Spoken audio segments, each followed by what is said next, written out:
Hello, my name is Aegis Ramble, and today I'm going to read H.P. Lovecraft's At the Mountains of Madness.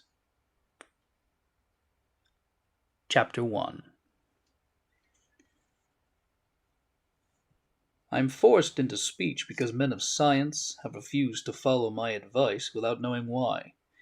It is altogether against my will that I tell my reasons for opposing this contemplated invasion of the Antarctic, with its vast fossil hunt and its wholesale boring and melting of the ancient ice cap. And I am the more reluctant because my warning may be in vain. Doubt of the real facts, as I must reveal them, is inevitable, yet if I suppressed what will seem extravagant and incredible there would be nothing left. The hitherto withheld photographs, both ordinary and aerial, will count in my favor, for they are damnably vivid and graphic. Still, they will be doubted because of the great lengths to which clever fakery can be carried. The ink drawings, of course, will be jeered at as obvious impostures, notwithstanding a strangeness of technique which art experts ought to remark and puzzle over. In the end, I must rely on the judgment and standing of the few scientific leaders who have, on the other hand, sufficient independence of thought to weigh my data on its own hideously convincing merits, or in the light of certain primordial and highly baffling myth cycles, and on the other hand, sufficient influence to deter the exploring world in general from any rash and over-ambitious program in the region of those mountains of madness. It is an unfortunate fact that relatively obscure men like myself and my associates, connected only with a small university, have little chance of making an impression where matters of wildly bizarre or highly controversial nature are concerned. It is further against us that we are not, in the strictest sense, specialists in the fields which came primarily to be concerned. As a geologist, my object in leading the Miskatonic University expedition was wholly that of securing deep-level specimens of rock and soil from various parts of the Antarctic continent, aided by the remarkable drill devised by Professor Frank H. Pabodie of our engineering department. I had no wish to be a pioneer in any other field than this, but I did hope that the use of this new mechanical appliance at different points along previously explored paths would bring to light materials of a sort hitherto unreached by the ordinary methods of collection. Pabodie's drilling apparatus, as the public already knows from our reports, was unique and radical in its lightness, portability, and capacity to combine the ordinary artisan drill principle with the principle of the small circular rock drill in such a way as to cope quickly with strata of varying hardness. Steel head, jointed rods, gasoline motor, collapsible wooden derrick, dynamiting paraphernalia, cording, rubbish remover auger, and sectional piping for bores 5 inches wide and up to 1,000 feet deep, all formed, with needed accessories, no greater load than 3 7-dog sledges could carry, this being made possible by the clever aluminum alloy of which most of the metal objects were fashioned. 4 large Dornier airplanes, designed especially for the tremendous altitude flying necessary on the Antarctic plateau, and with added fuel warming and quick-starting devices worked out by Pabodie, could transport our entire expedition from a base at the edge of the Great Ice Barrier to various suitable inland points, and from these points a sufficient quota of dogs would serve us. We planned to cover as great an area as one Antarctic season, or longer if absolutely necessary, would permit, operating mostly in the mountain ranges and on the plateau south of Ross Sea, regions explored in varying degree by Shackleton, Amundsen, Scott, and Byrd, with frequent changes of camp made by aeroplane and involving distances great enough to be of geological significance. We expected to unearth a quite unprecedented amount of material, especially in the Precambrian strata of which so narrow a range of Antarctic specimens had previously been secured. We wished also to obtain as great as possible a variety of the upper fossiliferous rocks, since the primal life history of this bleak realm of ice and death is of the highest importance to our knowledge of the earth's past. That the Antarctic continent was once temperate and even tropical, with the teeming vegetable and animal life of which the lichens, marine fauna, arachnida, and penguins of the northern edge are the only survivals, is a matter of common information, and we hope to expand that information in variety, accuracy, and detail. When a simple boring revealed fossiliferous signs, we would enlarge the aperture by blasting in order to get specimens of suitable size and condition. Our borings, of varying depth according to the promise held out by the upper soil or rock, were to be confined to exposed or nearly exposed land surfaces, these inevitably being slopes and ridges because of the mile or 2 mile thickness of solid ice overlaying the lower levels. We could not afford to waste drilling depth on any considerable amount of mere glaciation, though Pabodie had worked out a plan for sinking copper electrodes in thick clusters of borings and melting off limited areas of ice with current from a gasoline-driven dynamo. It is this plan, which we could not put into effect except experimentally on an expedition such as ours, that the coming Starkweather-Moore expedition proposes to follow despite the warnings I have issued since our return from the Antarctic. The public knows of the Miskatonic expedition through our frequent wireless reports to the Archimad Vizier and Associated Press, and through the later articles of Pabodie and myself. We consisted of 4 men from the university: Pabodie, Lake of the biology department, Atwood of the physics department, also a meteorologist, and I representing geology and having nominal command, besides 16 assistants, 7 graduate students from Miskatonic, and 9 skilled mechanics. Of these 16, 12 were qualified aeroplane pilots, all but 2 of whom were competent wireless operators. 8 of them understood navigation with a compass and sextant, as Pabodie, Atwood, and I. In addition, of course, our 2 ships, wooden ex-whalers reinforced for ice conditions and having auxiliary steam, were fully manned. The Nathaniel Derby Pickman Foundation, aided by a few special contributions, financed the expedition, hence our preparations were extremely thorough despite the absence of great publicity. The dogs, sledges, machines, camp materials, and unassembled parts of our 5 planes were delivered in Boston, and there our ships were loaded. We were marvelously well equipped for our specific purposes in all matters pertaining to supplies, regimen, transportation, and camp construction. We profited by the excellent example of our many recent and exceptionally brilliant predecessors. It was the unusual number and fame of these predecessors which made our own expedition, ample though it was, so little noticed by the world at large. As the newspapers told, we sailed from Boston Harbor on September 2nd, 1930, taking a leisurely course down the coast and through the Panama Canal and stopping at Samoa and Hobart, Tasmania, at which later place we took on final supplies.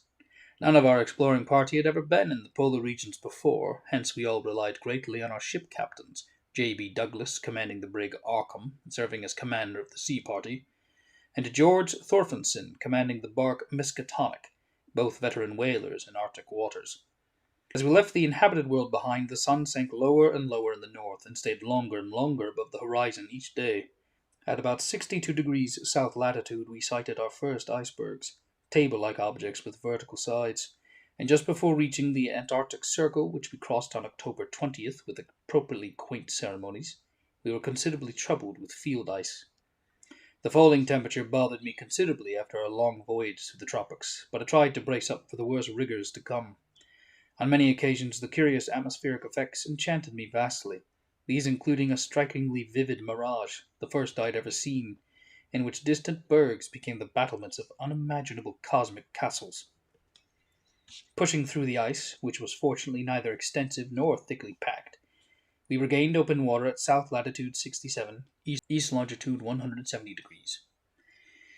On the morning of October 26th, a strong land blink appeared on the south, and before noon we all felt a thrill of excitement at beholding a vast, lofty, and snow-clad mountain chain which opened out and covered the whole vista ahead. At last we had encountered an outpost of the great unknown continent in its cryptic world of frozen death. These peaks were obviously the Admiralty Range discovered by Ross, and it would now be our task to round Cape Adare and sail down the east coast of Victoria Land to our contemplated base on the shore of McMurdo Sound at the foot of the volcano Erebus in south latitude 79 degrees 9.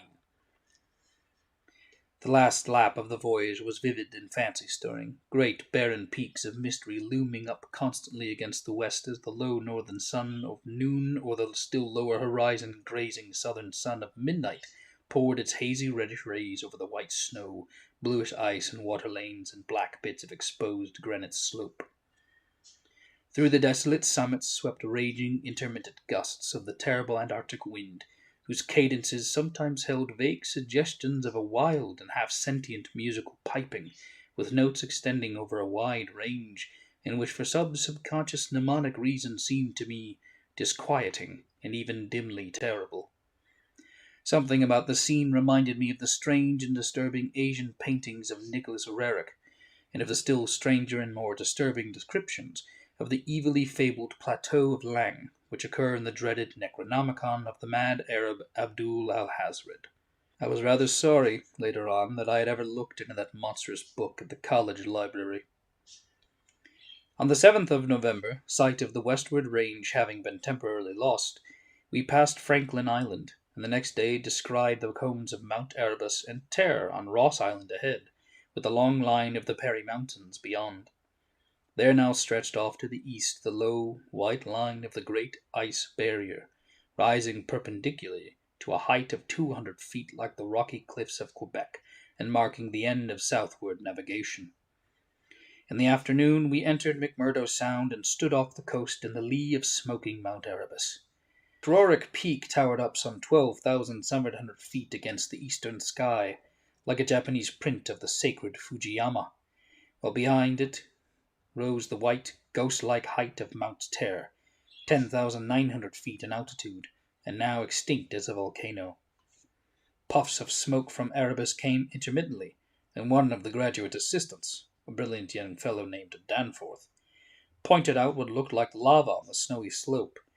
remarking that this mountain, discovered in 1840, had undoubtedly been the source of Poe's image when he wrote 7 years later, "The lavas that relentlessly roll their sulphurous curtains down Yanak, and the ultimate climbs of the pole that groan as they roll down Mount Yanak in the realms of the boreal pole." Danforth was a great reader of bizarre material, and had talked a good deal of Poe. I was interested myself because of the Antarctic scene of Poe's only long story, the disturbing and enigmatical Arthur Gordon Pym. On the barren shore and on the lofty ice barrier in the background, myriads of grotesque penguins squawked and flapped their fins, while many fat seals were visible on the water, swimming or sprawling across large cakes of slowly drifting ice. Using small boats, we effected a difficult landing on Ross Island shortly after midnight on the morning of the 9th, carrying a line of cable from each of the ships and preparing to unload supplies by means of breeches buoy arrangement. On first treading Antarctic soil were poignant and complex, even though at this particular point the Scott and Shackleton expeditions had preceded us. Our camp on the frozen shore below the volcano's slope was only a provisional one, headquarters being kept aboard the Arkham. We landed all our drilling apparatus, dogs, sledges, tents, provisions, gasoline tanks, experimental ice melting outfit, cameras both ordinary and aerial, aeroplane parts, and other accessories, small portable wireless outfits, besides those in the planes, capable of communicating with the Arkham's large outfit from any part of the Antarctic continent that we would likely visit. The ship's outfit, communicating with the outside world, was to convey press reports to the Arkham Advertisier's powerful wireless station on Kingsport Head, Massachusetts. We hoped to complete our work during a single Antarctic summer, but if this proved impossible, we would winter on the Arkham, sending the Miskatonic north before the freezing of the ice for another summer's supplies.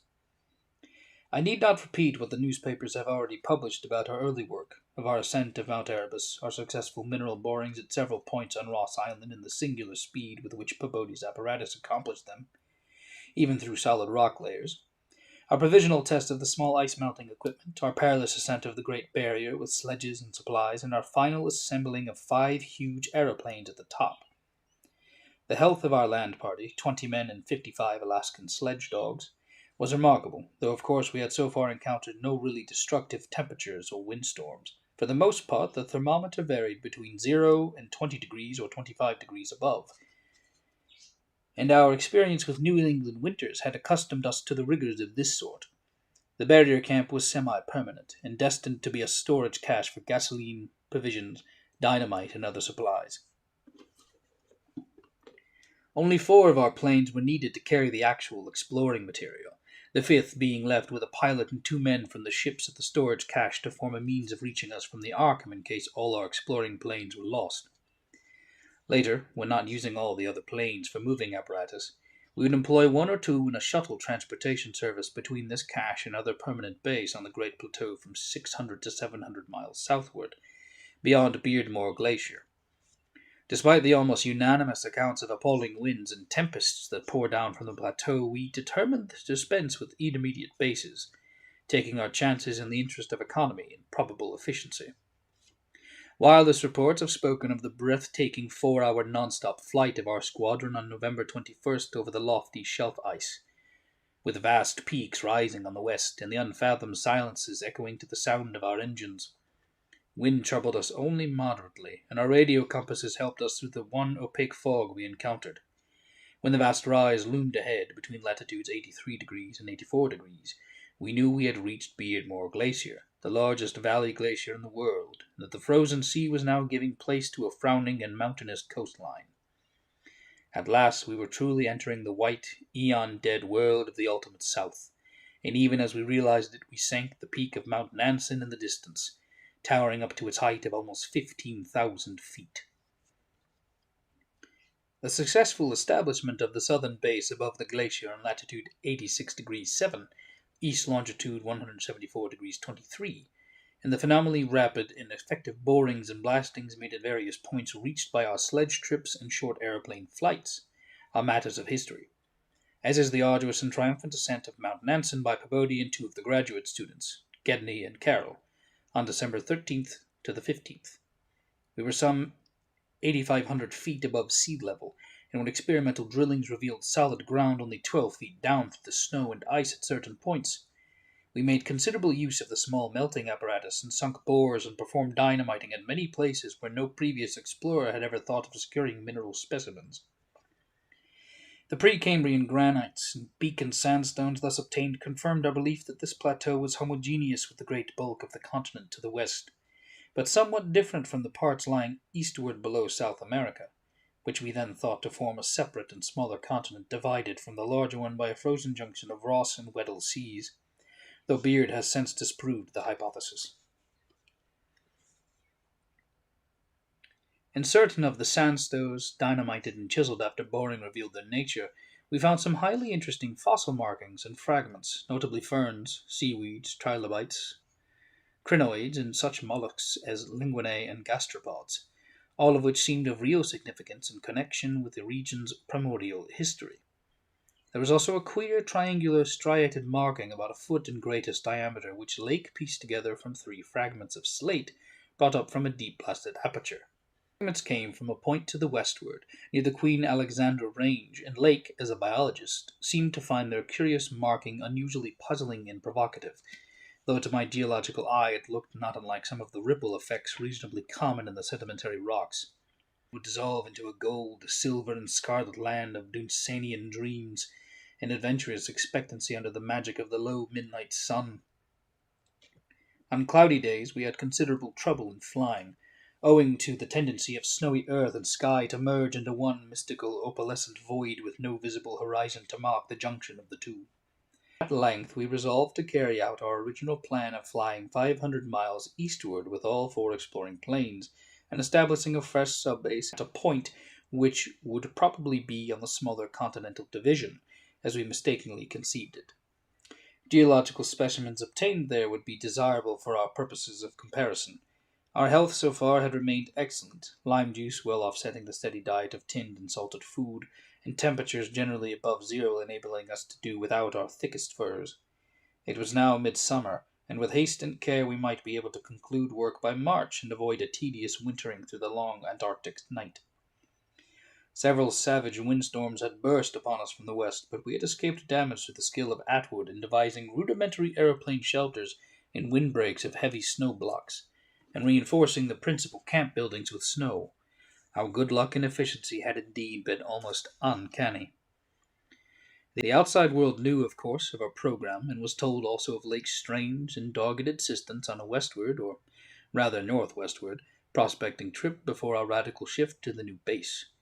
It seems that he had pondered a great deal, and with alarming radical daring, over that triangular striated marking in the slate, reading into it certain contradictions in nature and geological period which whetted his curiosity to the utmost,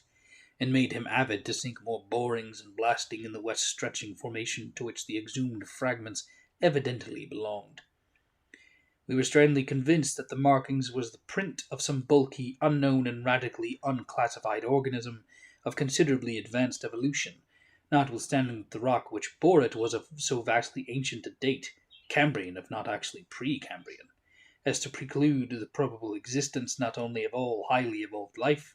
but of any life at all above the unicellular or above that trilobite stage. These fragments, with their odd marking, must have been 500 million to 1,000 million years old.